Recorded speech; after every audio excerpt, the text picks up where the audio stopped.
The three-legged German shepherd's matted fur was caked with mud and blood, his body trembling with exhaustion as he curled protectively around the elderly man. The rescue team stood frozen at the cave entrance, their flashlights illuminating what seemed impossible. 3 days in the wilderness, miles of treacherous terrain, a dog with one missing limb somehow finding his owner when an entire search party couldn't.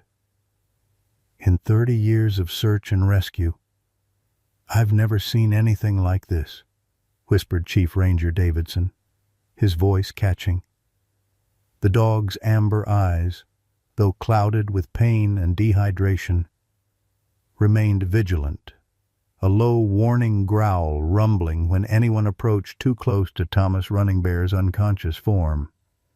"He's barely alive himself," the medic murmured, "but he won't leave his owner's side." What they witnessed was more than survival. It was a testament to something profound that even the most hardened rescuers couldn't name. Leave a like and share your thoughts in the comments along with the city you're watching from now. Let's continue with the story. Thomas, Running Bear's weathered hands told stories that his soft-spoken nature often kept private. At 73, the lines etched into his copper skin mapped a life of both hardship and profound connection to the land surrounding his modest cabin on the eastern edge of Glacier National Park. A respected elder of the Blackfeet Nation and retired Army veteran. Thomas had once been renowned for his exceptional skill as a search and rescue dog trainer, though few of his newer neighbors knew this part of his history. Scout hadn't always been Scout.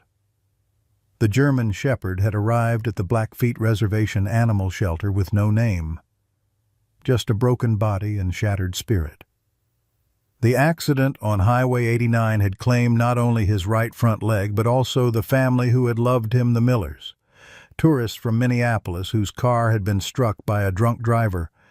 The shelter staff had called Thomas when they scheduled the 3-year-old dog for euthanasia, knowing the old man's history with working dogs. "This one can't work anymore," they'd told him. "3 legs, too traumatized, won't respond to commands." Thomas had simply nodded, his eyes meeting the dog's across the kennel. Something unspoken passed between them, a recognition of shared pain. Perhaps Thomas had lost much in his life, too.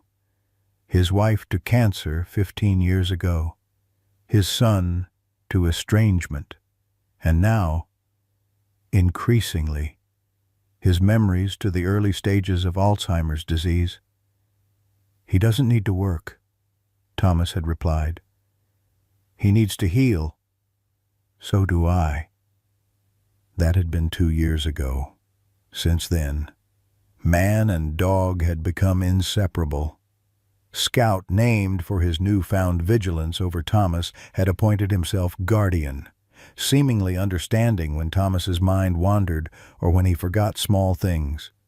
The dog would gently herd Thomas back to tasks, nudge him toward medications, or simply press his warm body against the old man's legs when the confusion became too much.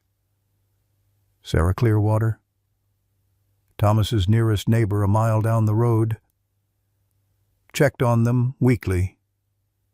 She'd noticed Thomas's episodes becoming more frequent lately, the moments of clarity punctuated by longer periods of disorientation. Still, she respected his fierce independence, his determination to remain in his cabin with Scout rather than move to the tribal elder care facility.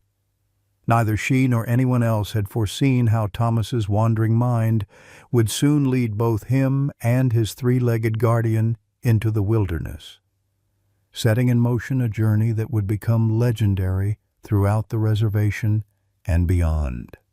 Sarah Clearwater's truck kicked up dust along the narrow dirt road leading to Thomas's cabin. The Tuesday morning sunshine belied her growing unease. Thomas had missed the tribal council meeting the previous day, something he'd never done in all his years as an elder. even when his memory had begun to slip.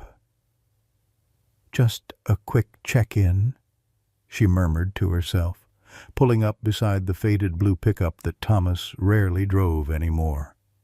Scout's familiar bark greeted her from inside the cabin, more urgent than usual. Sarah's pace quickened. "Thomas? It's Sarah," she called, knocking firmly on the wooden door. Scout's barking intensified, accompanied by scratching at the door.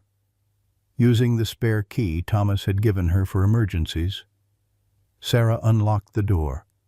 Scout burst out, circling her frantically, his three-legged gait no impediment to his speed. The cabin was empty. Thomas's bed neatly made. On the kitchen table sat his morning medications untouched. The coffee pot was cold, though half-filled. "Thomas?" Sarah moved through the small rooms, her heart racing. In the bathroom, Thomas's toothbrush was dry, his jacket was missing from its hook, but his walking stick, essential for his stability on uneven ground, remained in the umbrella stand. Scout whined, tugging at her pants leg, then darting to the back door that led toward the forest. Sarah followed, noticing the door wasn't properly latched. Outside, Scout ran to the tree line, looking back expectantly, then forward again into the dense woods. "Oh, no," Sarah whispered. "Thomas, what have you done?" She pulled out her cell phone, dialing the tribal police first, then the National Park Service. As she waited, she noticed Scout's food and water bowls both full. Thomas would never leave without feeding Scout first. Whatever had drawn him away had been sudden, unplanned. 2 hours later, the small cabin became command central for what would become an extensive search. Ranger Michael Davidson, head of Glacier National Park Search and Rescue, spread maps across Thomas's kitchen table. "When exactly did you last have contact with Mr. Running Bear?" he asked, his expression grave. "Sunday afternoon. He seemed fine then, maybe a little distracted. Said he received a letter that had him thinking about old times." Sarah twisted her hands. "I should have checked on him yesterday." Scout paced the perimeter of the room, occasionally stopping to press his nose against the window facing the forest. His usual calm demeanor had given way to restless anxiety, punctuated by low whines. "The dog knows something," observed Thomas's cousin, Ben Eagle Feather, who had joined the search party. "Thomas trained search dogs for 20 years. He would have trained this one too, despite the missing leg." Ranger Davidson nodded thoughtfully. "Could be. But we can't rely on a pet's behavior to guide a search operation." Scout barked sharply, as if understanding the dismissal, then returned to the window, pawing at the glass. As the day progressed, search teams methodically covered the areas closest to the cabin. Thomas's medication schedule made time a critical factor without his daily regimen. His confusion would increase rapidly. The early stages of his condition meant he still had many lucid moments, but stress and disruption accelerated his symptoms. By evening, there was no sign of Thomas. Sarah discovered his phone on the bedside table, eliminating any hope of contacting him directly. While reviewing Thomas's belongings for clues, she found an envelope in the trash, postmarked from Minneapolis 2 weeks earlier. The letter inside was gone. He was upset about something in that letter, Sarah told Ranger Davidson. He mentioned it briefly, but changed the subject when I asked. Davidson sighed, marking off another section of the map. "We've got units covering the main trails, But there are hundreds of acres of wilderness out there. If he went off trail... His words hung in the air, the implication clear. An elderly man with cognitive impairment lost in the Montana wilderness faced dangerous odds. Scout, seeming to sense the gravity of the conversation, let out a mournful howl. "We should take the dog," Ben suggested. "Let him track Thomas." "Too risky," Davidson replied. "That dog's already handicapped. Last thing we need is another rescue operation. He stays here where it's safe."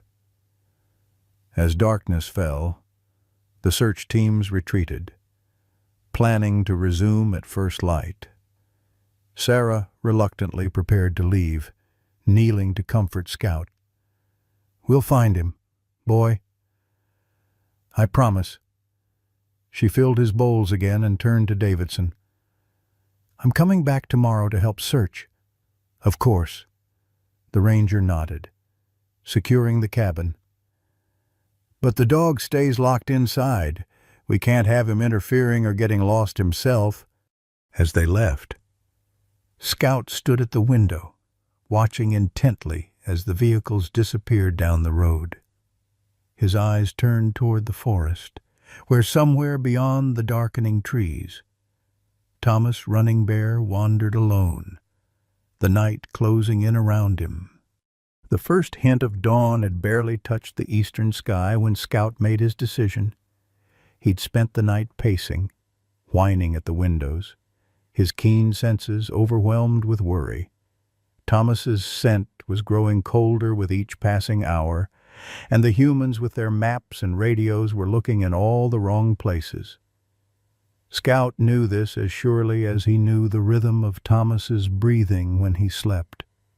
The cabin had become a prison. Sarah had secured the doors and windows before leaving, underestimating the intelligence and determination of a dog trained by a master. Scout had watched Thomas unlock the back door countless times, observed the simple twist and lift motion with eyes that missed nothing. Now, standing on his hind legs, he used his mouth and remaining front paw in careful coordination, manipulating the old-fashioned handle. It took 17 attempts before the mechanism finally yielded with a soft click. Freedom. The cool morning air carried a complex tapestry of scents: pine resin, damp earth, the lingering exhaust from the search vehicles, and somewhere beneath it all, the faint trace of Thomas. Scout paused at the tree line, lifting his head to catalog the wind direction. His missing right front leg had long ceased to be a hindrance. Thomas had worked with him patiently, helping him develop a three-point gait that was both efficient and enduring. A memory surfaced as Scout began his journey Thomas in the backyard 6 months earlier, hiding small objects and teaching Scout to find them, even when the scents were crossed or obscured. "You've got gifts the other dogs don't," Thomas had said, his weathered hand gently stroking Scout's head. "You notice more because you've had to adapt. That's your strength." Scout moved steadily into the forest, ignoring the well-worn paths where the search teams had concentrated their efforts.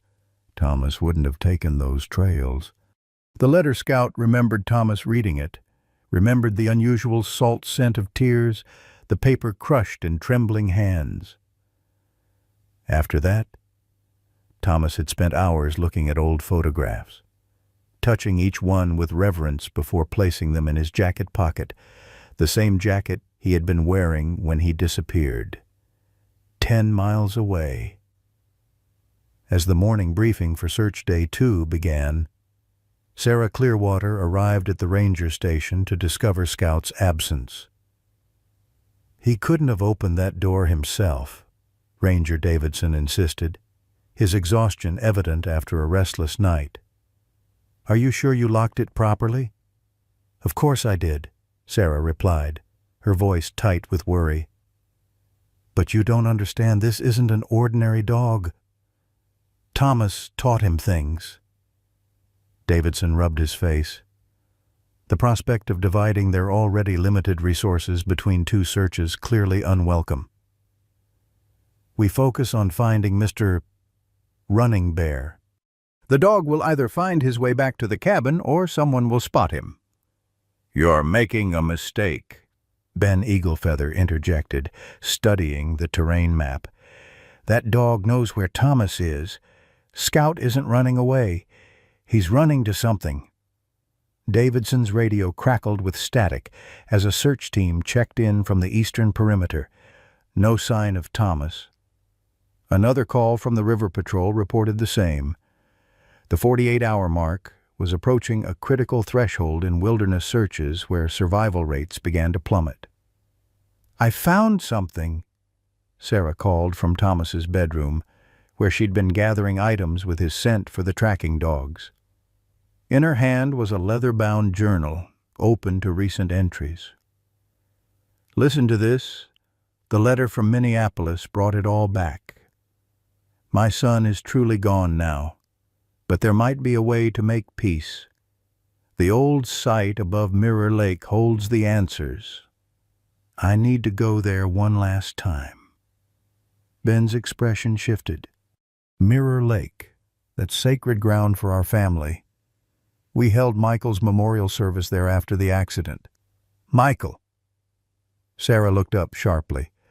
Thomas never mentioned a Michael.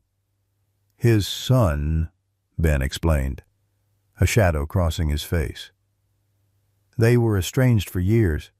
Michael moved to Minneapolis, started a family there. Thomas received word of his death about 2 years ago, car accident on Highway 89. Sarah's hand flew to her mouth. Highway 89, that's where Scout's previous family died. The Millers. A heavy silence filled the room as the connection crystallized. Ben was the first to speak, his voice barely above a whisper.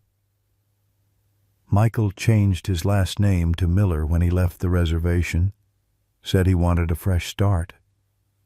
Are you saying, Sarah began. Scout belonged to Thomas's son, Ben confirmed.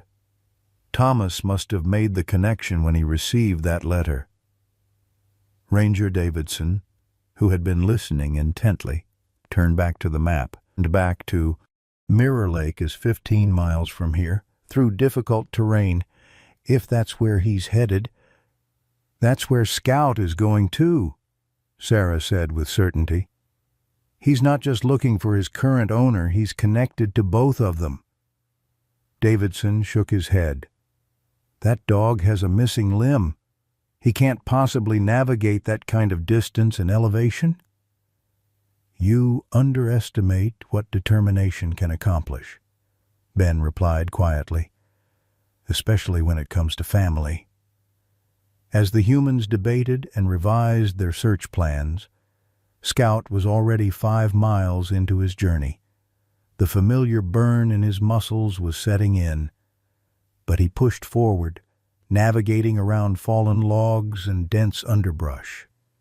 His path took him away from the established trails, following instead the subtle indicators that only a dog's senses could detect: broken twigs at knee height, disturbed earth where unsteady feet had stumbled, lingering molecules of the specific medicine that Thomas's skin always carried.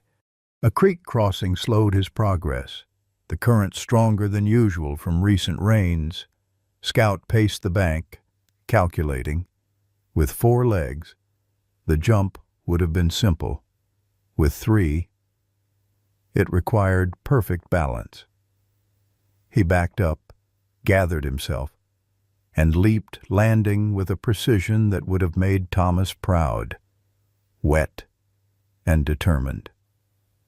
Scout paused only long enough to shake the water from his fur before continuing. The sun was climbing higher now, but time was an abstract concept to him. Distance, scent, the pull toward Thomas, these were his reality. And somewhere ahead, growing stronger with each mile, was the trail that would lead him to the man who had saved him when no one else would. The Montana wilderness unfolded before Scout in a tapestry of challenges and obstacles, each one testing the limits of his three-legged frame. By midday, he had covered nearly 7 miles, his pace steady, but marked by brief rests in the shade of towering pines. The terrain had begun to rise, the gentle slopes of the foothills giving way to steeper inclines that would eventually lead to the mountains proper. Scout's breathing was labored but controlled, his focus unwavering despite the growing fatigue in his muscles. A memory surfaced as he navigated around a fallen tree, Thomas sitting on the porch steps, massaging Scout's remaining front leg after a long walk. "You're carrying double the weight on this one," the old man had explained, his fingers working gently at the knotted muscles. "We need to take care of it." That night, Thomas had fashioned a special padded sleeve for Scout's good leg, providing extra support. Scout had never forgotten the lesson, protect what keeps you moving forward. Now, without that sleeve. Scout was beginning to feel the strain. The pads of his paws were tough from years of outdoor life. But the uneven ground and occasional sharp rocks were taking their toll. A thin trail of blood marked his path where a stone had sliced his front paw an hour earlier. Still, he pressed on, his senses constantly alert for Thomas's scent. Back at the command center, the search had taken on new urgency. Ranger Davidson had reluctantly shifted resources toward Mirror Lake after Sarah and Ben's discovery, though he remained skeptical about their theory.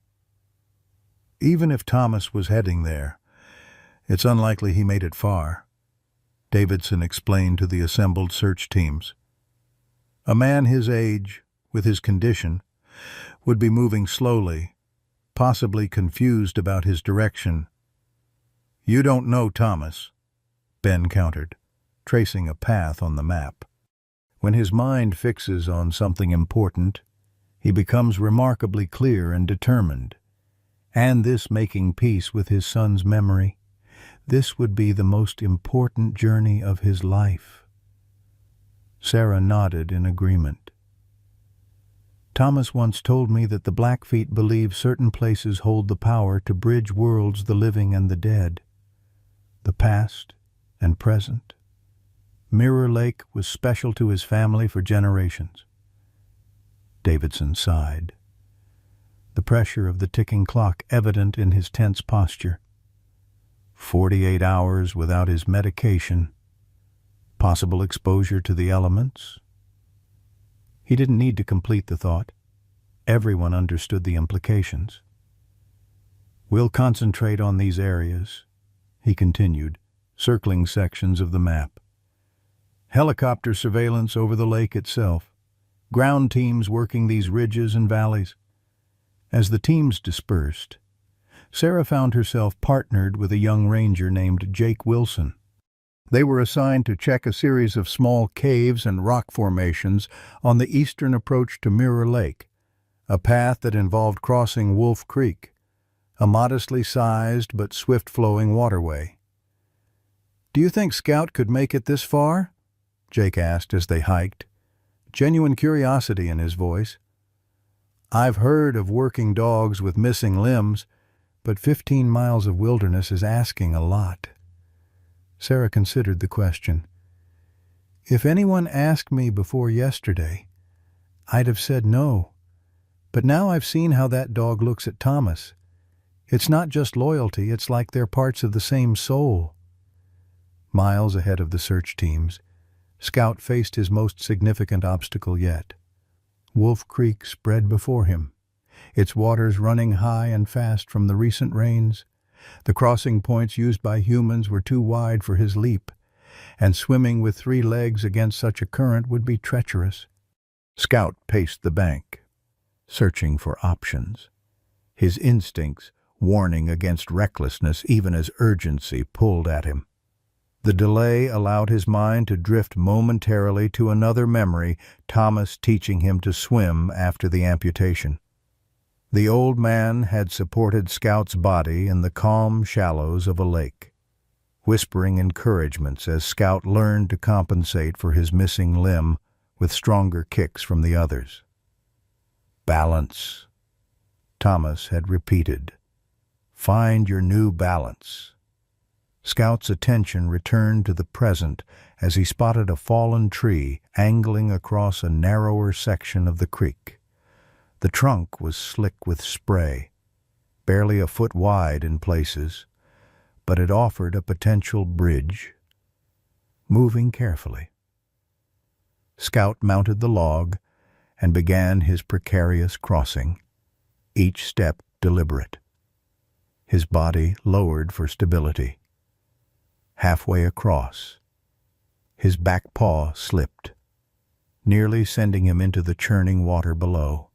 He recovered, heart pounding, and continued with even greater caution until he reached the opposite bank. The victory was short-lived. As Scout continued his journey, a new scent stopped him in his tracks, the musky, powerful odor of a black bear, recent and close. Thomas had trained him never to engage with predators, to give them wide berth. Scout adjusted his course, adding precious extra distance to his journey to avoid the potential threat.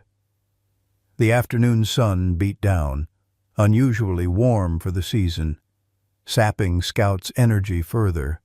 Finding a small stream, he paused to drink deeply and cool his overheated body.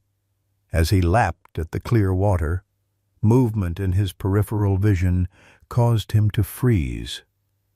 Two young men, teenagers perhaps, stood watching him from across the stream. Their clothing and features marked them as Blackfeet, like Thomas. "Hey, look at that," the taller one said, pointing. "That's a German Shepherd missing a leg. Isn't that the dog everyone's looking for?" The second teen nodded, pulling out a cell phone. "Yeah, that's got to be him. The old man's dog. They said on the radio he escaped." Scout tensed, calculating. These humans might help Thomas, but they would also stop Scout's journey. The decision was made in an instant. He bolted, using the brush for cover, ignoring the teens' calls to stop. Their voices faded behind him as he pushed himself to a speed he hadn't attempted since before his injury. The burst of exertion cost him. A mile later, Scout collapsed beneath a pine tree, his breathing ragged, the muscles in his remaining front leg trembling with fatigue. He allowed himself 5 minutes of rest, no more, before struggling back to his feet. The sky was beginning to show the first hints of evening colors. He had to keep moving. At the Search Command Center, activity surged as reports came in from the field. The teen boys had called in their Scout sighting, providing crucial confirmation of the dog's direction. "He's definitely heading toward Mirror Lake," Ben said, marking the location on the map, "and making remarkable time, considering." Ranger Davidson frowned at the updated information. "That puts him well ahead of our search teams. At this rate, he might actually reach the lake before we do." "What about Thomas?" Sarah asked, returning from her own unsuccessful search sector. "Any signs?" Davidson shook his head. "Nothing concrete, but we did find something interesting." He gestured to a ranger who placed a plastic evidence bag on the table. Inside was a tattered photograph showing a younger Thomas with a boy of about 10, both smiling beside a lake. "This was caught on some brush about 3 miles from here. The lab confirmed the fingerprints matched Thomas." "He's dropping things," Sarah said, worry creasing her brow. "That's not like him. He treasures his photographs. Or he's leaving breadcrumbs, Ben suggested. Maybe part of him knows he's in trouble. The radio crackled with another update. Storm clouds were gathering to the west, moving toward their region. Weather conditions were expected to deteriorate overnight, with heavy rain and high winds forecast. Davidson swore under his breath. Bad weather would not only make the search more difficult, but would significantly increase the danger to Thomas if he remained exposed to the elements. "We're running out of time," he announced to the room. "After 72 hours, we typically transition from rescue to recovery. The clock's ticking, and Mother Nature isn't helping." As darkness began to fall, Scout faced the difficult decision of whether to continue through the night or rest until morning. His training and instincts were at odds. Thomas had taught him the importance of conserving strength, but every hour increased the danger to his beloved human. In the end, compromise prevailed. Scout found shelter beneath a rocky overhang, curling his body into a tight ball to preserve warmth. He would rest for a few hours, then continue under the cover of darkness. Sleep came fitfully, interrupted by dreams of Thomas. Memories of their life together interwoven with anxious images of his human alone and afraid. In one particularly vivid dream, Scout saw Thomas standing beside Mirror Lake, a younger man at his side who carried Thomas's scent but looked different. When Scout awoke 3 hours later, the first drops of rain were beginning to fall. The storm arrived with unexpected ferocity, driving rain and wind that bent the tops of smaller trees. Scout pressed on, his wet fur adding weight to his already tired body. The darkness made navigation challenging, but his other senses compensated. The sound of water growing louder told him Mirror Lake was near, perhaps just a few miles ahead. Thomas's scent, though repeatedly washed away by the rain, would occasionally strengthen when Scout found areas sheltered from the downpour. A flash of lightning illuminated the landscape, revealing a steep ridge ahead. Scout recognized this place from trips with Thomas. They were on the eastern approach to Mirror Lake. The sacred site Thomas sought would be near the northern shore, in a clearing surrounded by ancient pines. Scout's pace quickened despite his exhaustion, a renewed sense of purpose driving him forward. The rain began to ease as dawn approached. Though the sky remained heavy with clouds, Scout had been traveling for nearly 36 hours, covering impossible distances for a dog with his physical limitations. His body was beyond tired. It had entered a state of mechanical persistence, each step an act of will rather than physical capability. The pad on his remaining front paw was torn and bleeding, yet he registered the pain as a distant concern, secondary to his mission. As he crested a final rise, Mirror Lake spread before him, its surface rippled by the lingering breeze. Scout paused, scanning the shoreline, testing the air. Thomas's scent was stronger here, mixed with other unfamiliar smells, minerals from the rocky outcroppings, the unique flora that grew around the lake's edge, and something else that made Scout's hackles rise. Fear. Thomas's fear. Scout began a careful circuit of the lake, following the strengthening scent trail. It led away from the ceremonial clearing where Scout had expected to find Thomas, instead tracking toward a series of small caves in the northern cliffs. The ground here showed signs of recent disturbance, broken branches, disturbed earth where someone had slipped, a clear trail leading to the largest cave opening. Back at the command center, the mood had grown somber. The storm had grounded the helicopter and slowed the ground team significantly. Reports from the field were sparse, communications hampered by the weather. Sarah paced anxiously, stopping occasionally to study the map as if willing it to reveal Thomas's location. The teens' report put Scout just a few miles from Mirror Lake as of yesterday afternoon, Ben said, trying to maintain optimism. If Thomas made it that far... That's a big if, Davidson replied, his expression grim. We're approaching the 72-hour mark. I need to be realistic about our chances. You can't give up, Sarah protested. Not when we're so close. I'm not giving up, Davidson assured her, though his tone lacked conviction. But I need to start thinking about pulling some teams back before someone else gets hurt out there. This storm has made conditions dangerous. As they debated next steps, one of the communication officers interrupted with news. Sir, we've got a call from Kyle Blackwater and Jason Two Feathers, the teens, who spotted the dog yesterday. They're up near Mirror Lake now. What are civilians doing in our search area? Davidson demanded. They went up before the storm to their family fishing cabin, the officer explained. They say they heard howling near the North Shore caves early this morning. They're convinced it's the missing dog. Scout had found him.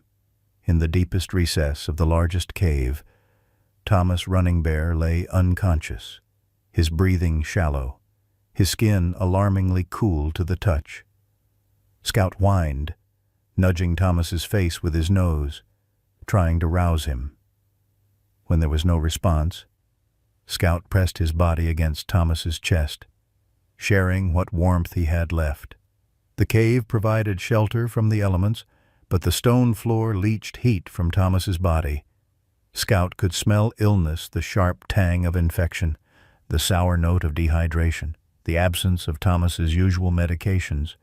Shifting position. Scout noticed Thomas's ankle was swollen and discolored, likely broken or severely sprained. This explained why he hadn't been able to leave the cave once he'd found shelter. Scout licked Thomas's face, an action that had often roused him from deep sleep at home. This time, it produced only a faint moan. Desperation mounting, Scout let out a long, piercing howl that echoed through the cave and across the lake. He howled again and again, emptying his lungs each time, ignoring the burning in his throat from dehydration. On the third howl, Thomas's eyes fluttered open, unfocused and confused. "Scout," he whispered, his voice barely audible. "How did you—" Scout whined, licking Thomas's face again, relief flooding through him at this small sign of consciousness. "My boy," Thomas murmured, weakly raising a hand to touch Scout's head. "You found me. Knew you would." His eyes closed again, strength exhausted by even this small interaction. Scout settled more firmly against Thomas, strategically positioning his body to cover as much of the old man as possible. Outside, the rain had stopped completely, but the temperature was dropping as a cold front moved in behind the storm. Scout knew hypothermia understood its smell, its progression, its danger. Thomas was in its early stages, his body fighting but losing ground. For hours, Scout maintained his vigil, occasionally rising to howl before returning to his warming duties. His own condition was deteriorating. No food for 2 days, minimal water, and the physical toll of the journey had pushed him to his physiological limits. Still, he refused to leave Thomas's side, even to seek the water he desperately needed. As afternoon approached, Scout's howls had grown weaker, his throat too dry to produce the powerful sounds of earlier. His head drooped, exhaustion threatening to overcome even his iron determination. In this moment of near defeat, a sound reached his ears, voices, distant but approaching. Human voices calling Thomas's name, calling Scout's name. With the last of his strength, Scout raised his head and produced one more howl, more a raspy bark than his usual resonant call. It was enough. The voices changed direction, drawing closer to the cave entrance. Scout's enhanced hearing picked up the hurried footsteps, the excited exchanges, the crackle of radios reporting a potential finding. Light suddenly flooded the cave as flashlights penetrated the darkness. Scout raised his head, too weak to stand but determined to remain protective until he was certain these humans meant no harm. "Oh my God," came a familiar voice, Sarah. "Thomas, Scout." The rescue team rushed forward, medical equipment in hand. Scout watched through half-closed eyes as they assessed Thomas, started an IV, wrapped him in emergency blankets. Someone offered Scout water in a collapsible bowl, which he lapped gratefully but without moving from Thomas's side. "I've never seen anything like it," one of the rescuers said, voice filled with awe. "This dog traveled 15 miles on 3 legs through wilderness and a storm to find his owner, then kept him alive with body heat." "He's not just an owner," Sarah corrected gently, kneeling to stroke Scout's matted fur. "They're family." As the rescue team prepared Thomas for evacuation, Scout finally allowed his vigilance to fade. His mission complete. The exhaustion he'd been fighting crashed over him in a wave. The last thing he registered before consciousness slipped away was Thomas's hand, frail but warm, again resting on his head. And the old man's whispered words, "My brave boy, you brought me home." The evacuation from Mirror Lake became a race against time and terrain. The medical team worked with practiced efficiency, stabilizing Thomas's condition as best they could in the field before securing him to a specialized stretcher designed for wilderness extractions. His body temperature had fallen dangerously low, his broken ankle was severely infected, and the combination of dehydration and missed medication had pushed his system to the brink of collapse. "BP's 90-60 and dropping," reported the paramedic monitoring Thomas's vitals. "We need to move him now." Scout, barely conscious himself, stirred weakly as they prepared to transport Thomas. When one of the rangers attempted to lift the exhausted dog, Scout summoned a final reserve of strength, struggling to his 3 legs with a determination that stunned the rescue team. "He wants to stay with Thomas," Sarah explained, her voice thick with emotion. "You won't be able to separate them." Ranger Davidson, who had led the final push to the cave after the teens' report, assessed the situation with a newfound respect for the bond between man and dog. "We can't carry them both out on the stretcher, and that dog's in no condition to walk 15 miles back. What if we take turns?" suggested Jason Two Feathers, the taller of the teens who had first spotted Scout. "My cousin and I could make a sling to carry the dog." Davidson nodded reluctantly. "We don't have much choice, but if it slows us down too much." The implication hung in the air. Thomas's life took priority. No one voiced the obvious conclusion that Scout might have to be left behind temporarily if the evacuation became too difficult. The dog seemed to understand the unspoken concern, his amber eyes meeting Davidson's with an intelligence that made the ranger look away first.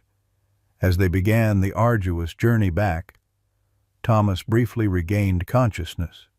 His weathered hand reached out, searching until it found Scout's fur. "My son," he murmured, the words slurred but distinct. "Scout knows, Sarah." walking alongside the stretcher, leaned closer. "Your son, Michael Thomas.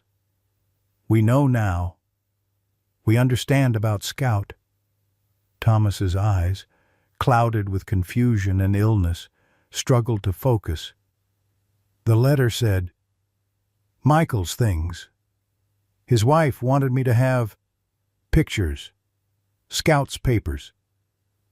His voice trailed off as consciousness slipped away again, but his hand remained tangled in Scout's fur, a lifeline between them. The first mile from the cave was the most challenging, requiring careful navigation down steep, rocky terrain. Scout, despite the teen's makeshift sling, insisted on walking whenever the ground leveled enough to permit it. His three-legged gait was painfully slow, his injured paw leaving bloody prints on the stones. But his determination never wavered. "That dog's running on pure will," observed Ben Eaglefeather, who had joined the extraction team. "Nothing left physically. Just like his owner," Sarah replied softly. "Two of the most stubborn souls I've ever met." The sky darkened again as evening approached, bringing with it a sharp drop in temperature. The team paused briefly to add thermal wraps to Thomas's coverings and to check Scout's condition. The dog's breathing had become increasingly labored, his remaining front leg trembling violently even at rest. The teen boys fashioned a better carrying sling from their jackets, but Scout resisted being fully lifted, compromising by allowing them to support most of his weight while his paws still touched the ground. "It's about dignity," Ben explained to the puzzled rangers. "Thomas always said that's what Scout taught him, how to accept help without surrendering independence." 2 miles further, they reached the extraction point where a larger medical team waited with more advanced equipment. Thomas was quickly transferred to a gurney and hooked up to monitoring devices that immediately began sounding alarms. "Heart rate's irregular," announced the emergency physician who had been airlifted in. "Blood pressure critically low. We need to get him to Kalispell Regional immediately." As the medical team rushed to stabilize Thomas for transport, Scout collapsed beside the gurney, his monumental effort finally exceeding his physical capabilities. The veterinarian who had accompanied the medical team knelt beside him, conducting a rapid assessment. "Severe dehydration, exhaustion, infected paw, and I'm detecting a cardiac arrhythmia," she reported. "This dog needs immediate care, too." Davidson made the call. "They go together in the helicopter. No discussion." No one argued. The bond between Thomas and Scout had transcended ordinary understanding, becoming something almost mythic to the rescue team who had witnessed their reunion. Scout was lifted onto the helicopter alongside Thomas's gurney, their hands working quickly to start IV fluids for both patients. As the helicopter lifted off, Sarah watched from the ground, tears streaming freely down her face. "Will they make it?" she asked the physician who remained with the ground team. "Thomas's age and condition make it touch and go," he answered honestly. As for the dog, he shook his head in amazement. In medical terms, he should have collapsed days ago. What he's done defies physiological explanation. "Not if you understand love," Ben said quietly, placing a comforting hand on Sarah's shoulder. The 40-minute flight to Kalispell Regional Medical Center became the most critical phase of the rescue. Thomas's heart stopped twice, requiring resuscitation from the flight medics. Scout, lying on a thermal blanket beside the gurney, seemed to sense each crisis, his eyes opening and a low whine escaping his throat each time Thomas's condition worsened. "I've never seen anything like it," the flight nurse told her colleague over the roar of the helicopter engines. "It's like the dog knows when his owner's in trouble, even sedated as he is." Upon landing, medical teams rushed both patients in different directions. Thomas to the emergency department, Scout to the veterinary hospital located, fortunately, in an adjacent building to the medical center. The separation, though necessary, felt somehow wrong to those who had witnessed their journey. In the emergency department, doctors worked frantically to save Thomas Running Bear's life. His condition was classified as critical severe hypothermia, cardiac arrhythmia, acute kidney injury from dehydration, infected compound fracture of the ankle, and complications from his untreated Alzheimer's. The next 12 hours would determine whether he survived. Across the medical campus, veterinarians addressed Scout's dire condition with equal urgency. The German Shepherd's physical reserves were completely depleted, his body beginning to shut down after the superhuman effort of the past 3 days. His injured paw required surgical debridement. But his cardiovascular status was too unstable for anesthesia. Like Thomas, Scout's survival remained uncertain. Sarah arrived at the hospital 2 hours later, having traveled by ground transportation with Ben and Ranger Davidson. The waiting room was already filled with members of the Blackfeet community who had heard about Thomas's rescue. An elder approached Sarah as she entered. "You're the neighbor," he stated simply. "The one who found him missing." Sarah nodded, exhaustion evident in her posture. "Then you should know what Thomas has done," the elder continued. "He completed a sacred journey." When a Blackfeet warrior knows his time may be ending, he often seeks to make peace with his ancestors in a place of power. Thomas went to Mirror Lake not just because of his son, but because he felt his own journey nearing its conclusion. Sarah's eyes widened with understanding. He wasn't just wandering because of his condition. The disease may have confused his mind at times, the elder acknowledged, but his spirit knew what it needed. And the dog scout, he understood this on a level beyond human comprehension. Davidson, who had overheard the conversation, interjected with the practical concern that had been bothering him. But why didn't he tell anyone? Why go alone? Knowing his condition, some journeys must be faced alone, the elder replied, or so Thomas believed. He didn't count on having a guardian who refused to let him face it unprotected. The first update came shortly before midnight. Thomas had been stabilized and moved to the intensive care unit. His condition remained critical but had been upgraded to guarded. The infection in his ankle had responded to aggressive antibiotic therapy, and his cardiac rhythm had stabilized. The neurologist, however, expressed concern about potential brain damage from prolonged hypothermia and medication disruption. "Can we see him?" Sarah asked the physician who delivered the update. "Briefly. He's heavily sedated and intubated, so he won't be conscious." Sarah and Ben entered the ICU, shocked by the transformation of the proud, independent elder into a fragile figure surrounded by machines. Thomas's copper skin had a grayish undertone, his strong hands now punctured with IV lines and monitoring sensors. "He looks so small," Sarah whispered, gently touching Thomas's arm. "The body weakens, but the spirit remains strong," Ben replied. "The tribe will begin healing ceremonies at dawn." As they left the ICU, a young veterinarian approached them in the hallway, having been directed their way by hospital staff who understood the connected nature of the two patients. "You're with Scout's owner?" she asked. "Yes," Sarah confirmed anxiously. "How is he? Stable?" but critical, the vet explained. We've treated his dehydration, cleaned and bandaged his paw, and started him on antibiotics for infection. The main concern is his heart.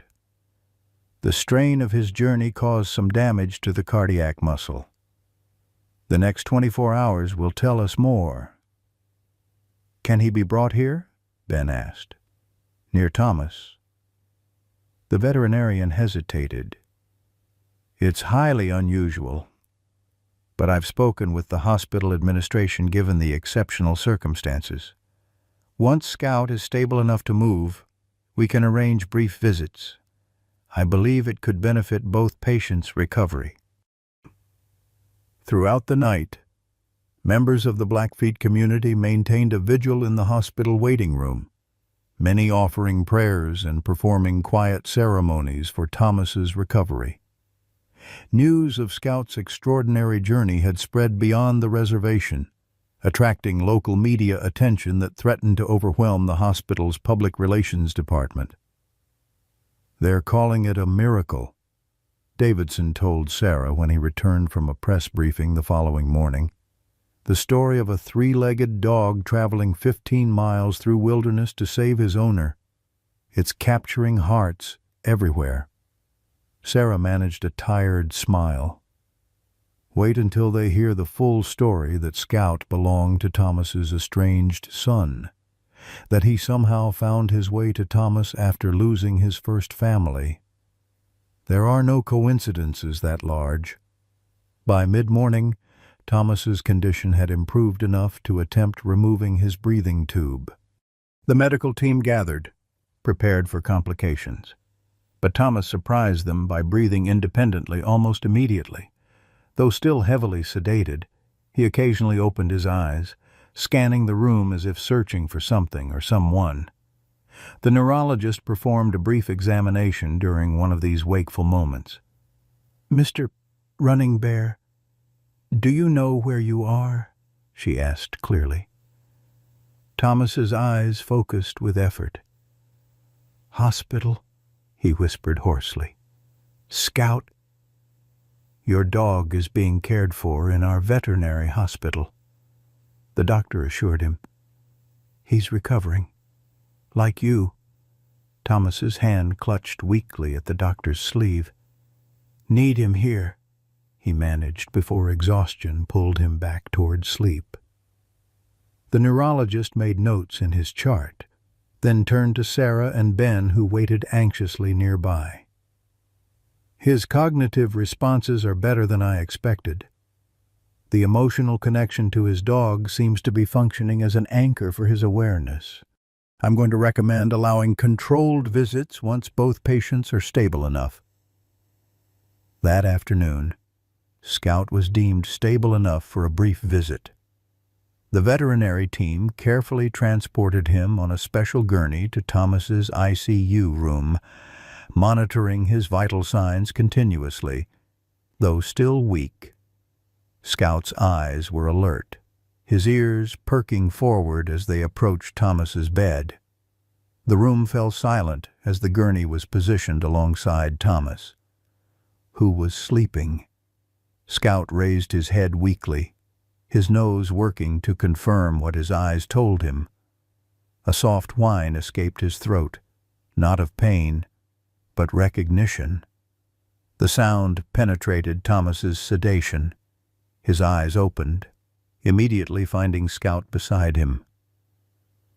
"My brave boy," he whispered, his voice barely audible. With tremendous effort, he moved his hand to rest on Scout's head. The monitors tracking Thomas's vital signs showed immediate improvement, heart rate stabilizing, blood pressure strengthening. "I've never seen anything like it," murmured the attending physician to the neurologist. "His numbers are responding better to that dog than to our medications." "The healing power of connection," the neurologist replied. "Medicine is only beginning to understand it."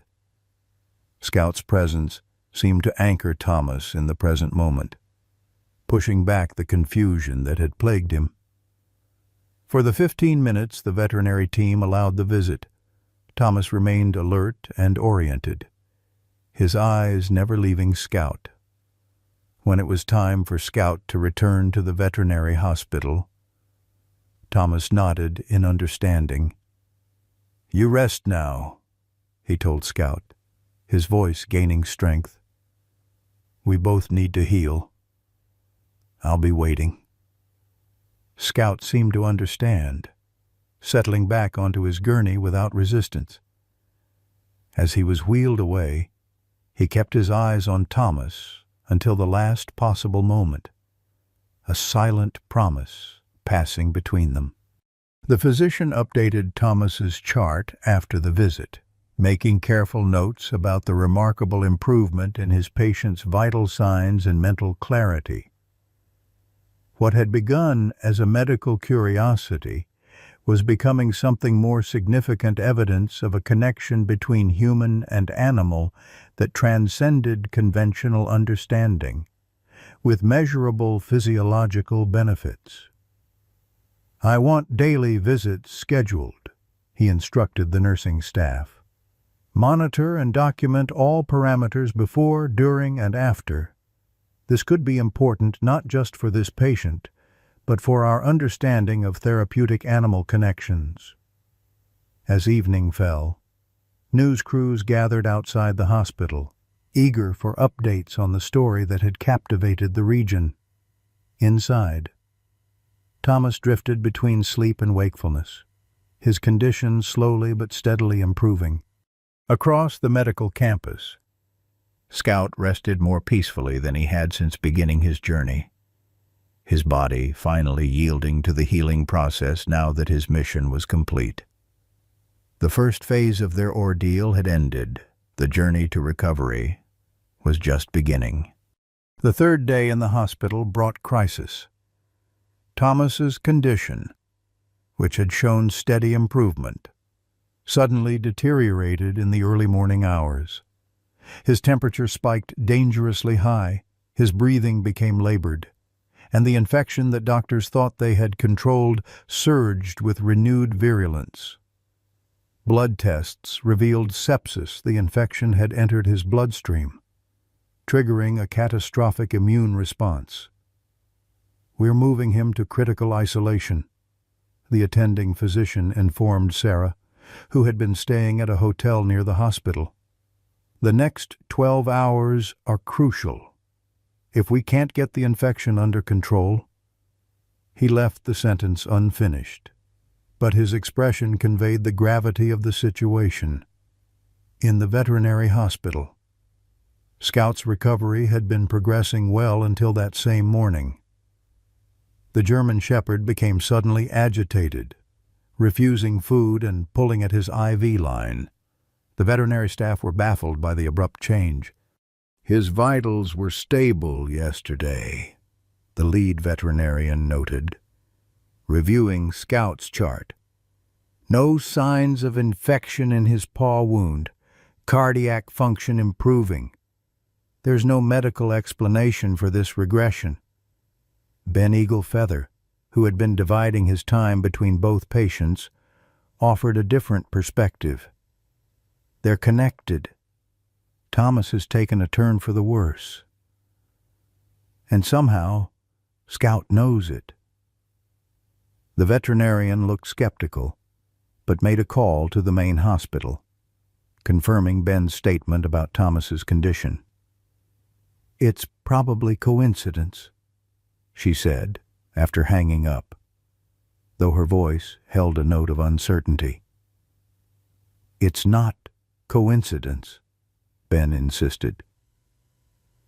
"The Blackfeet have always understood that certain souls travel together, their fates intertwined. What affects one affects the other. Whether from medical necessity or a willingness to explore the inexplicable, the veterinary team agreed to an unprecedented arrangement. They would bring Scout to Thomas's room in the isolation ward, taking all necessary precautions to maintain sterile conditions. If Thomas's condition was affecting Scout, perhaps the reverse might also be true. Dressed in protective gear, Scout was carefully transported to Thomas's isolation room. The elderly man lay unconscious, surrounded by machines monitoring his failing organs.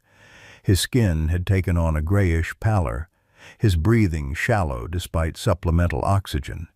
The medical team, also in protective equipment, watched with a mixture of scientific curiosity and desperate hope as Scout was positioned beside Thomas's bed. At first, there seemed to be no response from either patient. Scout lay quietly, his eyes fixed on Thomas, but neither showed any measurable change. Then, almost imperceptibly, Scout began to inch closer, dragging himself toward Thomas's hand, which hung limply over the bed rail. "He shouldn't be able to move like that yet," whispered the veterinarian. His strength was completely depleted. When Scout's nose finally touched Thomas's fingertips, a small monitor alarm sounded. Thomas's heart rate had changed, not dramatically, but enough to register. The medical team watched in astonishment as other vital signs began to shift as well, blood pressure stabilizing, oxygen saturation improving slightly.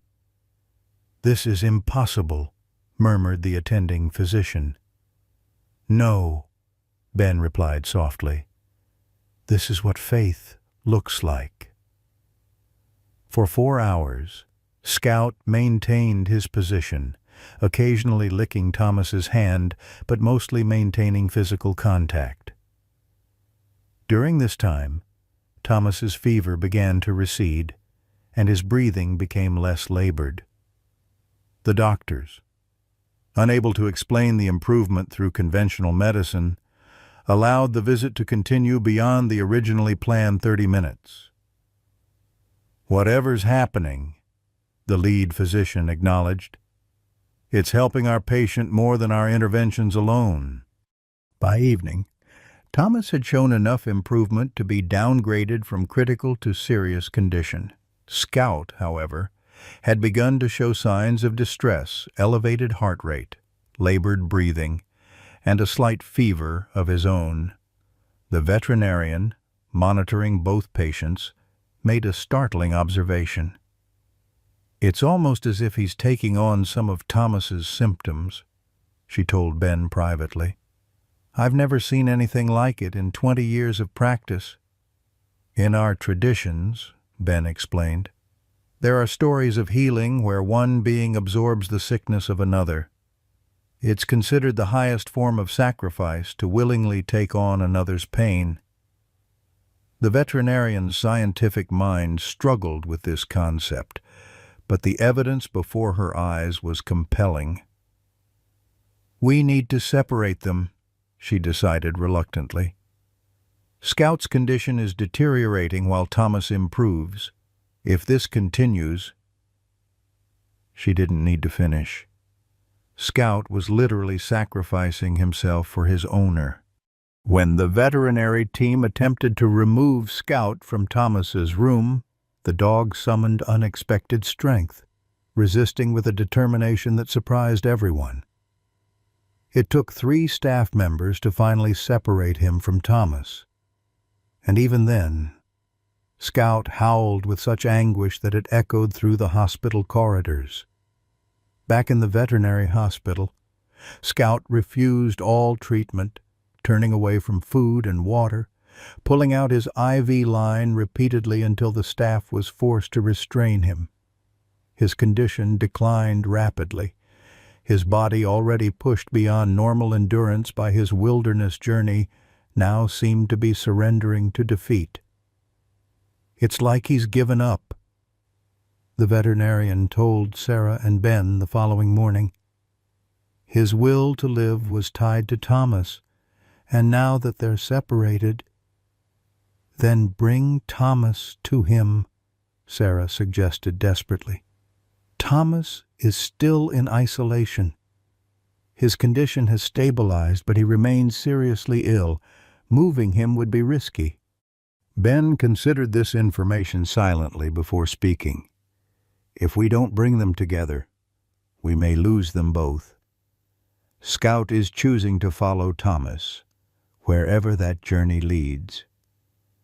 The medical and veterinary teams convened an emergency meeting, weighing the risks against the inexplicable but undeniable connection between the two patients. Finally, a compromise was reached. Thomas would be transported briefly to the veterinary hospital once his condition stabilized enough for safe movement. That opportunity came the following day.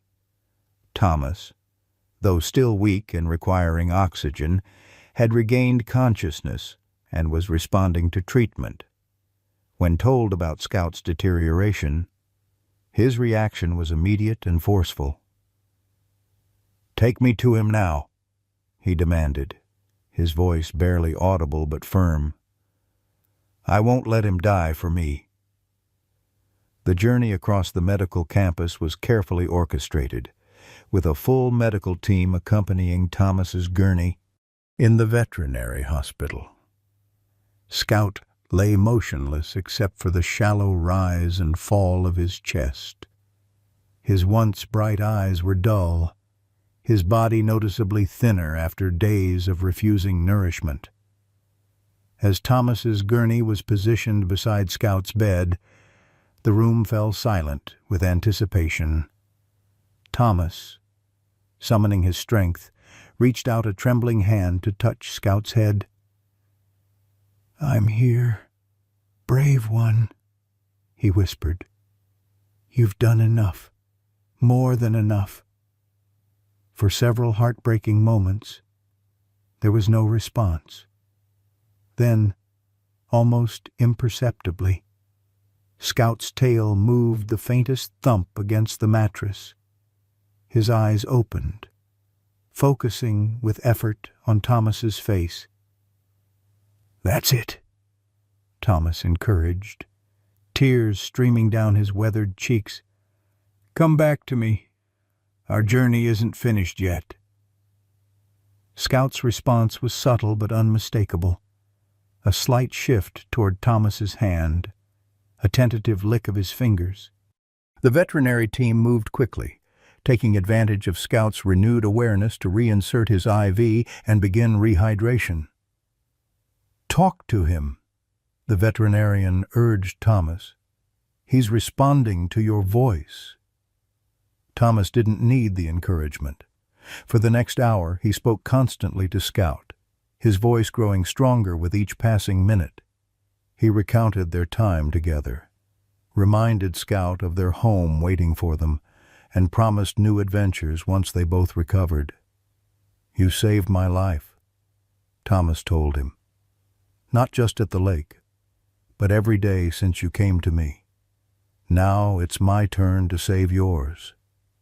By the time Thomas needed to return to his own hospital room, Scout had taken water and a small amount of food, his vital signs showing marked improvement. The veterinarian was cautiously optimistic. "He's not out of danger yet," she warned. "But he's fighting again. That's the critical difference." He was waiting for permission, Ben explained to the puzzled medical staff. Permission to live rather than follow Thomas into death. Over the next 2 days, both patients continued their parallel recoveries, with daily visits scheduled between them. Each reunion strengthened both man and dog, their vital signs improving measurably during their time together. The medical staff began documenting this phenomenon carefully, recognizing they were witnessing something exceptional. "We're calling it interspecies emotional symbiosis," the neurologist explained to Sarah. "The connection between them operates on a neurological level we don't fully understand, but the physiological effects are undeniable." On the 7th day after their rescue, both Thomas and Scout faced another crisis. Thomas developed complications from his pneumonia, requiring additional oxygen and stronger antibiotics, Within hours, Scout began showing respiratory distress as well, despite no medical evidence of infection in his lungs. "It's happening again," the veterinarian noted with concern. "They're mirroring each other's conditions." This time, however, the medical team was prepared. Instead of separating them, they brought Scout to Thomas's room, where both could receive appropriate treatment simultaneously. The decision proved critical within hours. Both showed improvement, drawing strength from each other's presence. "They're either going to recover together," observed the attending physician, "or they're going to die together. I've never seen anything like it." For the Blackfeet community members maintaining their vigil in the waiting room, this connection was neither surprising nor mysterious.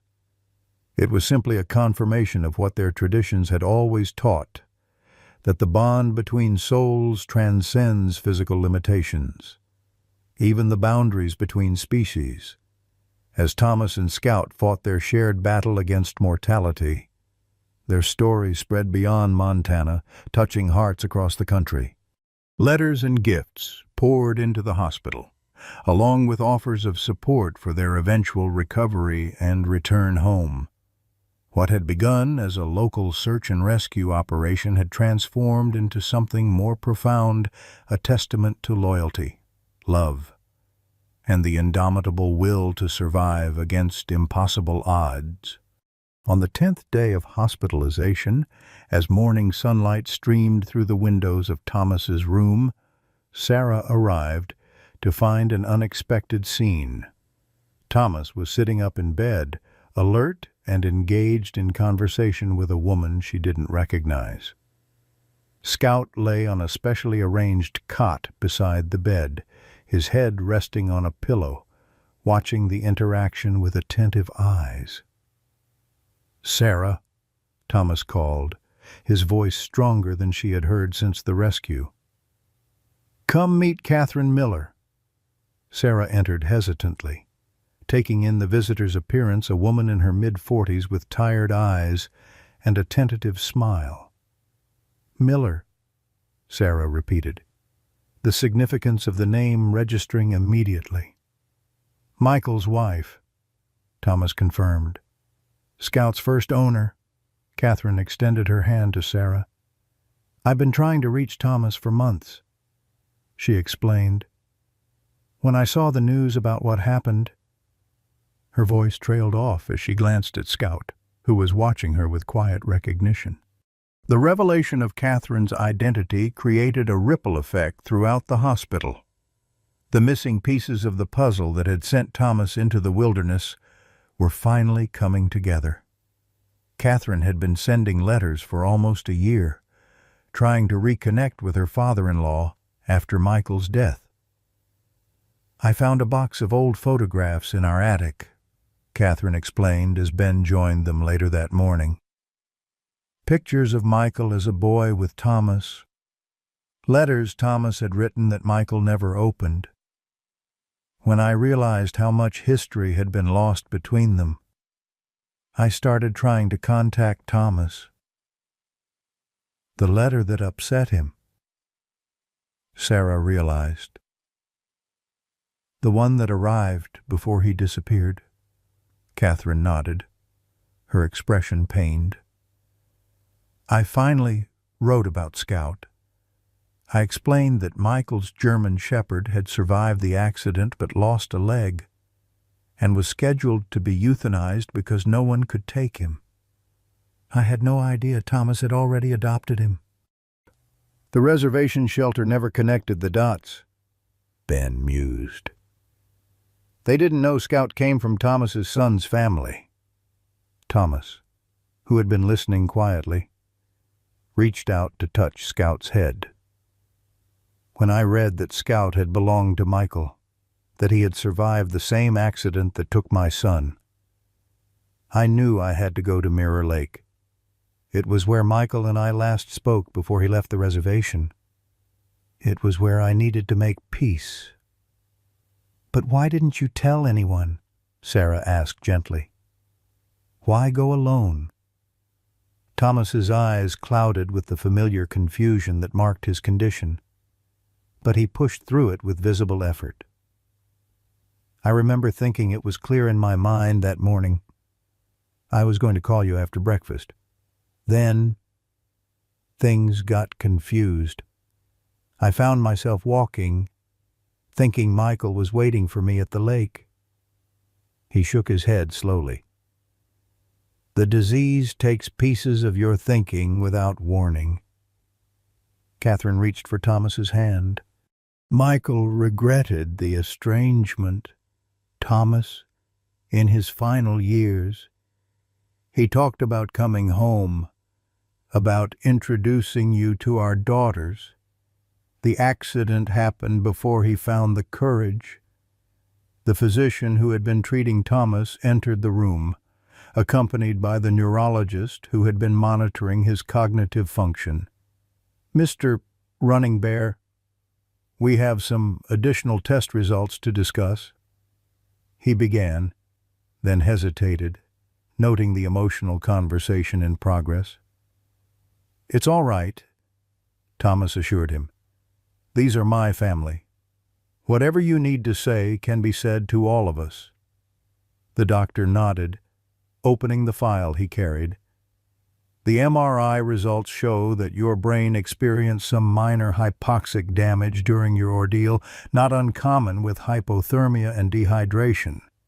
However, we've also detected changes consistent with more advanced Alzheimer's than we initially diagnosed. A heavy silence filled the room as the implications settled. How long? Thomas asked simply. The progression varies widely between patients, the neurologist answered carefully. With medication and proper care. Many patients maintain quality of life for years, but given the rapid advancement we're seeing and the additional strain your brain has endured during this crisis. She paused. Perhaps a year of relatively good function, maybe 2. After that, the decline will likely accelerate. Thomas absorbed this information with remarkable composure. And what about returning home to my cabin? The physicians exchanged concerned glances. Living alone would not be advised. The neurologist stated firmly, the risk of wandering, medication errors, or household accidents is simply too high. He wouldn't be alone, Sarah interjected. He has Scout, a dog, even one as extraordinary as Scout, cannot provide the level of care Mr. Running Bear will require. The doctor explained gently. Thomas's expression hardened. I will not be placed in a facility. My home is where I belong, where Scout belongs. The tension in the room was broken by Catherine's quiet voice. What if there was another option? All eyes turned to her as she continued. I live alone now that my daughters are in college. I've been thinking of relocating somewhere quieter than Minneapolis. Maybe, she looked directly at Thomas. Maybe I could come to Montana, help take care of you and Scout, get to know the father-in-law I never really had the chance to know.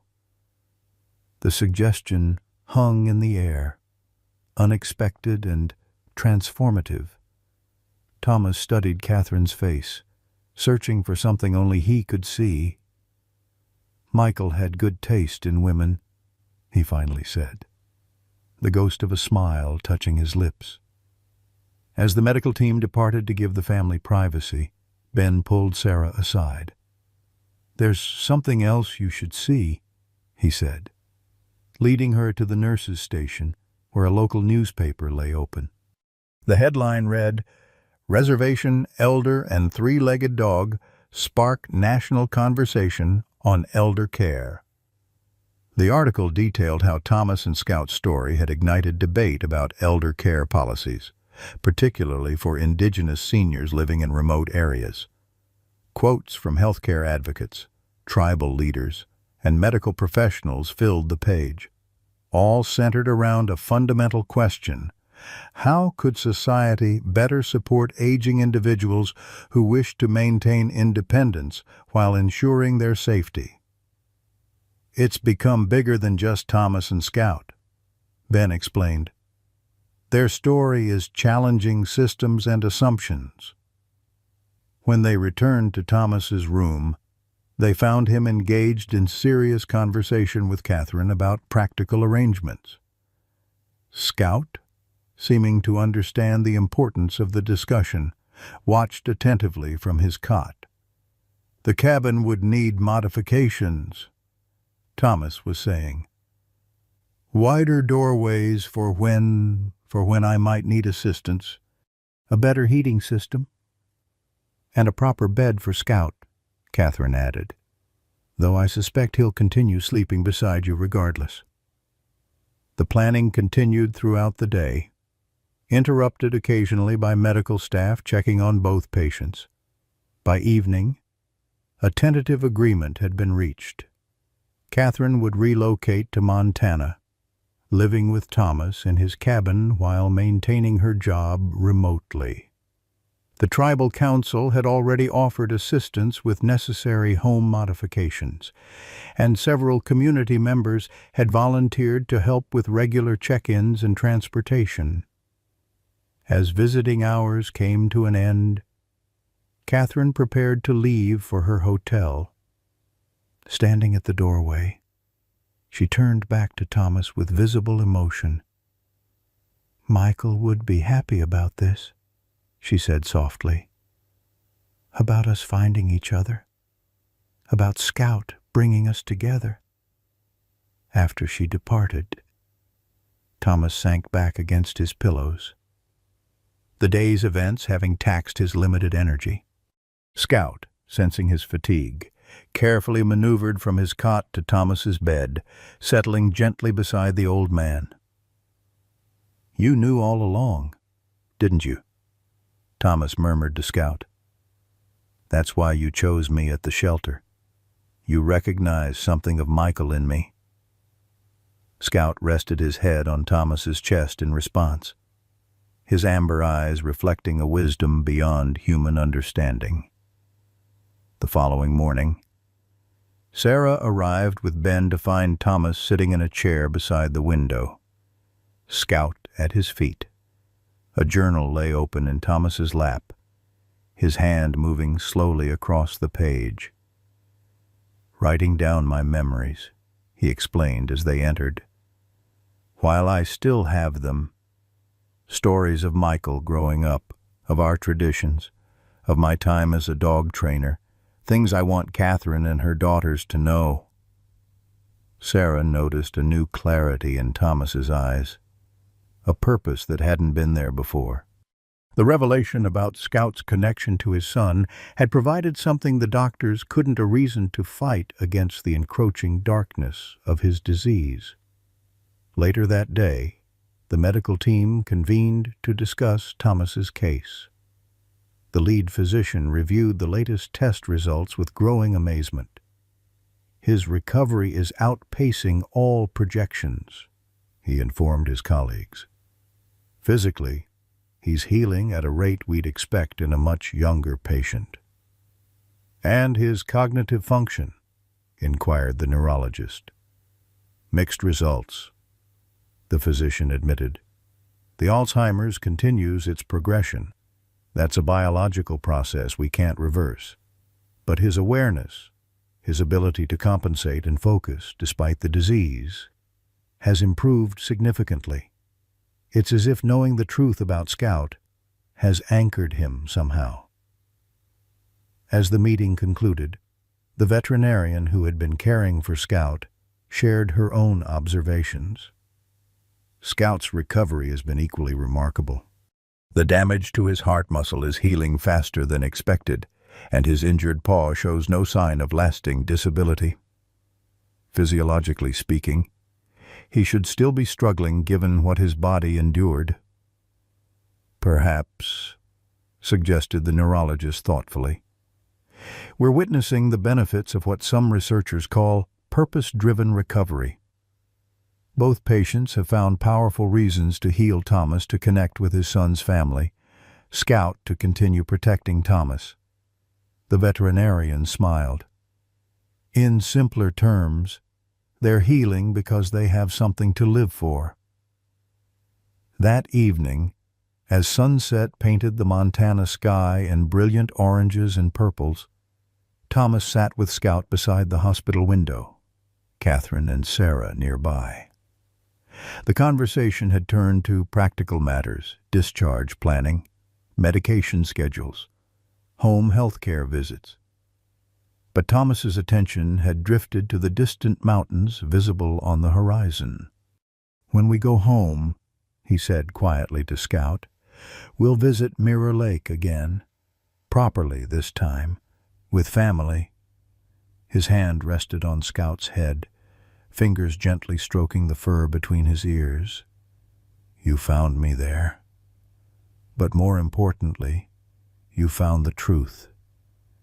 You brought Michael back to me in the only way possible." Scout's tail thumped softly against the floor, his eyes never leaving Thomas's face. Between them passed an understanding that transcended words, a recognition that their journey together had revealed something profound about connection, about loyalty, about the invisible threads that bind lives together across time and circumstance. The medical miracle that had captured national attention was, in the end, something both simpler and more complex than the headlines suggested. It was the story of two souls recognizing each other's essential nature and refusing to be separated by the wilderness, by illness, or even by death itself. Death. 3 months after their ordeal in the wilderness, Thomas Running Bear sat on the porch of his cabin, watching the sunset paint the Montana sky in brilliant hues of orange and purple. Scout lay at his feet, his once matted fur now glossy and thick. The physical evidence of their journey faded, but not forgotten. The cabin itself had transformed widened doorways, a new ramp alongside the steps, grab bars in strategic locations, all changes made with an eye toward the future while preserving the character of the home Thomas loved. Catherine emerged from inside, carrying 2 steaming mugs of tea. In the short time since relocating from Minneapolis, she had settled into the rhythm of reservation life with surprising ease, as though returning to a place she had always known rather than discovering it anew. "Your medication's on the counter when you're ready," she reminded Thomas gently, setting his mug on the small table beside his chair. Thomas nodded, his eyes still fixed on the horizon. "I remember," he said, though they both knew there would be days ahead when he wouldn't. The disease continued its slow advance, held temporarily at bay by medication and the anchoring presence of familiar routines, but inevitable in its progression. Scout's ears perked up at the sound of an approaching vehicle. Moments later, Sarah's truck appeared on the narrow dirt road leading to the cabin, followed by Ben Eagle Feather's SUV. Weekly family dinners had become tradition since Thomas's return home, gathering together the unlikely family that had formed around his and Scout's survival. "The guest of honor has arrived," Sarah called as she climbed from her truck, holding up a framed certificate. "Fresh from the governor's office." The certificate official recognition of Scout's heroism was the latest in a series of honors that had been bestowed upon the 3-legged German Shepherd. First had come the special commendation from the National Park Service, then the award from the American Humane Society, and now this acknowledgement from the state of Montana itself. Scout accepted each ceremony with the same stoic dignity, seemingly unimpressed by human accolades. "There's a photographer from the Tribune coming tomorrow." Ben mentioned as he helped Sarah carry dishes into the cabin. They're doing a follow-up story on how Scout's journey has changed policies for elder care on reservations. Thomas smiled, reaching down to scratch Scout's ears. You're changing the world, old friend, and you don't even know it. The changes Ben referenced were substantial.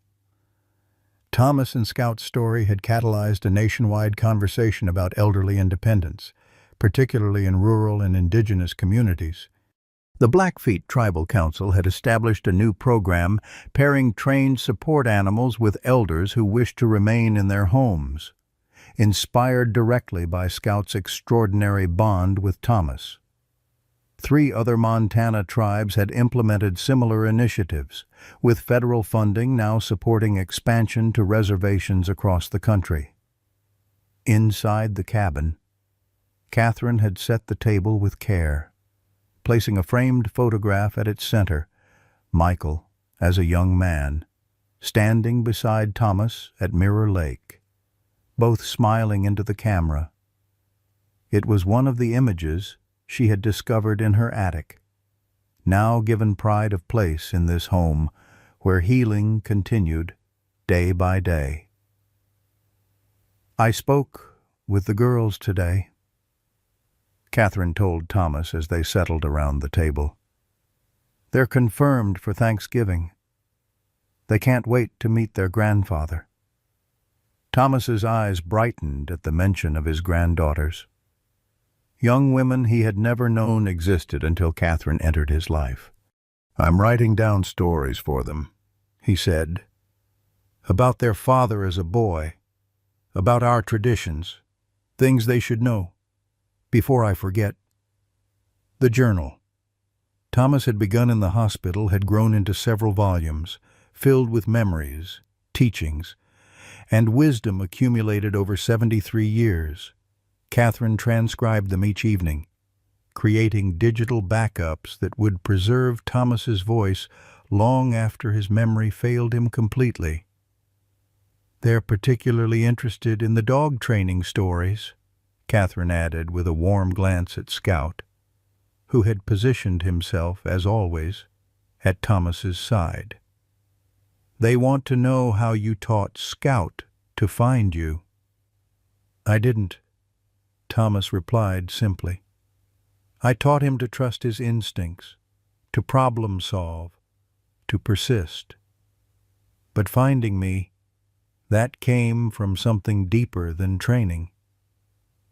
As dinner progressed, conversation flowed easily between updates on community happenings and plans for the future. Sarah shared news of the educational program she was developing, using Thomas and Scout's story to teach children about compassion and cultural understanding. Ben discussed the expanded search and rescue protocols now being implemented throughout Glacier National Park, influenced by lessons learned during the search for Thomas. Ranger Davidson asked about you, Ben told Scout, who tilted his head at the mention of the name. Says he's never looked at disabled animals the same way since meeting you. Not disabled, Thomas corrected gently. Differently abled. Scout never saw himself as lacking something essential. Neither should we. After dinner, as twilight deepened into night, they gathered on the porch again. The late summer air carried the scent of pine and distant wildflowers, the stars emerging one by one in the vast Montana sky. Thomas, wrapped in a hand-woven Blackfeet blanket against the evening chill, reached into his pocket and withdrew a small object, a carved wooden medallion on a leather cord. I've been working on this, he said, holding it out for Scout to inspect. The medallion depicted a 3-legged wolf, head raised in a silent howl, surrounded by symbols representing the 4 directions. The elders helped me with the traditional designs. It's for Scout's official naming ceremony next week. Catherine looked up from where she sat nearby. Naming ceremony. In our tradition, Ben explained, a special name is given to recognize extraordinary deeds or character. Thomas has asked the tribal council to formally adopt Scout into the Blackfeet Nation. He's earned his place among our stories, Thomas said, carefully placing the medallion around Scout's neck. Future generations will learn about the three-legged guardian who crossed wilderness and death itself to save his human. Scout accepted the honor with characteristic dignity, settling his head on Thomas's knee as the old man's hand came to rest on his back. Between them passed the silent understanding that had guided them through their shared ordeal, a connection that transcended words, species, and even the boundaries of conventional understanding. As the evening drew to a close and their guests prepared to leave, Sarah paused to take in the scene. Thomas in his chair, Scout at his side, Catherine nearby, all bathed in the warm light spilling from the cabin windows.